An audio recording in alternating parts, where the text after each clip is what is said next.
আমি তো খুবই আগ্রহ প্রকাশ করব তার সাথে কাজ করার জন্য। আর শাকিব খান এত পরিমাণে ভালো কাজ করছে, প্রত্যেকটা সুপারহিট যাচ্ছে, তার অভিনয়, তার লুক সবকিছু আউটস্ট্যান্ডিং। সো আমার কাছে মনে হয় যে এখন যদি এই সিচুয়েশনে এসে আমার মনে হয় না কেউ বলবে যে তার সাথে কাজ করতে চায় না। আর দর্শকরা আমার মনে হয় পছন্দ করেছে, কারণ আপনারা হয়তো অনলাইনের মাধ্যমে রিভিউ দেখেছেন যে তারা তাদের বক্তব্য, তাদের মেসেজটা ভালো লেগেছে, তাদের আমাদের গল্পটা ভালো লেগেছে, অভিনয় ভালো লেগেছে, সকলেই প্রশংসা করছে। সো আই থিঙ্ক এভাবেই সুন্দর মতো এগিয়ে যাবে। না, ভালো লাগছে আসলে। সবাই কষ্ট করেছে যে যার জায়গা থেকে ভালো করার অভিনয় বা নীল চক্র সিনেমার জন্য ভালো মতো সবকিছু বানানো হয়। তো মিঠু ভাই জায়গা যেতে চেষ্টা করেছে, আমরা আমাদের জায়গা থেকে চেষ্টা করেছি। তো দিন শেষে এতটুকুই চাবো যে দর্শক যেন ভালো বলে, তাদের মনে যেন গেঁথে থাকে। সো নীলচক্র দেখে বের হয়ে সবাই ভালো বলছে, অভিনয়ের কথা ভালো বলছে, গল্পের কথা ভালো বলছে। সো আমার মনে হয় যে প্রত্যাশা রাখছি ভালো কিছুই হবে। প্রস্তুতি মাসখানেক আগে থেকে ১-২ মাস এরকম আমাদের রিহার্সাল হয়েছে টানা। তারপরে আমরা কাজ স্টার্ট করি। তো প্রস্তুতি ভালোই ছিল, আর যেহেতু এই জেনারেশনের একদম এখনকার গল্প, তো কানেক্ট করতে অতটা অসুবিধা হয়নি, দাইমা হয়ে উঠতে।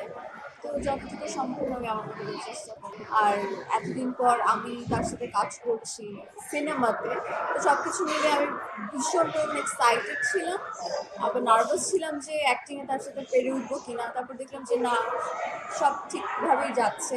সে খুব হেল্প করেছে আমাকে। আর সে এত ভালো একজন অভিনেতা, তার থেকে অনেক কিছু শেখারও আছে।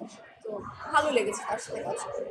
তো আমি তো এই জেনারেশনের মেয়ে, তো আমি তো আসলে প্রতিনিয়ত নদীতেও ঝাঁপ দিই না, চরে গিয়েও হাঁটি না, কলসি কাঠি নিয়েও আমি হাঁটি না, আর্ট পরেও শাড়ি পরি না। তো এগুলো সবকিছু আমার রপ্ত করতে হয়েছে কাজল রেখা যখন করেছি। আর ওটা অনেকটা টাইম লেগেছে আমার ওভাবে কথা বলতে, ওভাবে সবকিছু শিখতে।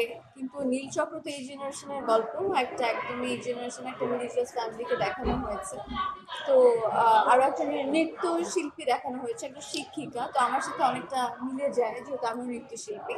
তো আমি এটা একটু সহজে কানেক্ট করতে পেরেছি। আমার একটু কষ্ট কম হয়েছে, কাজল রেখাতে যেমন অনেকটা কষ্ট হয়েছিল, এটাতে ঠিকঠাক মতো হয়ে গিয়েছে আর কি।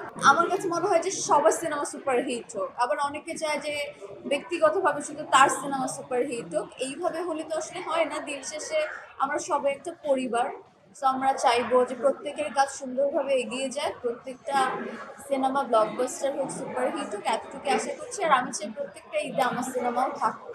সো এখন যেহেতু ডে বাই ডে আমাদের সিনেমার দিকও খুবই ভালো যাচ্ছে, দর্শক ভীষণ পরিমাণে হলমুখী হচ্ছে, অনেকটা বছর ধরে দেখে আসছি, ৪-৫ বছর ধরে টানা।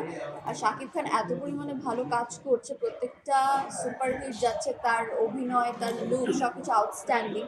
সো আমার কাছে মনে হয় যে এখন যদি এই সিচুয়েশনে এসে আমার মনে হয় না কেউ বলবে যে তার সাথে কাজ করতে চায় না। আমি তো খুবই আগ্রহ প্রকাশ করব তার সাথে কাজ করার জন্য।